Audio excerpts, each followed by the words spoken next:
kilometer 26. Sila sa left side na yan. Yan yung tinatawag na Kamsur Expressway. So ongoing construction. Uy, hihingin na talaga ako.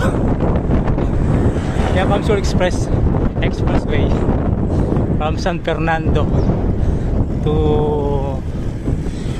yung initial niya San Fernando to Pili, pero may kadugtong pa yan diretso ng Baaw.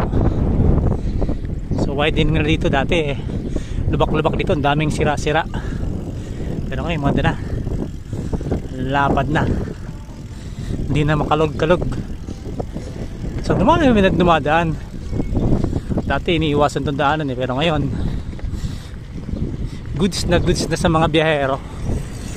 So hindi na kayo dadaan ng city, Naga City proper. So pwede kayo lumusot sa part ng San Fernando pag Minalabak, labas na ng Pili.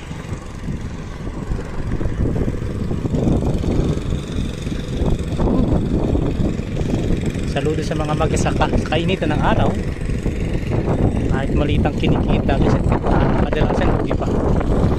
Ayan, nagkakagana sa mga tanim.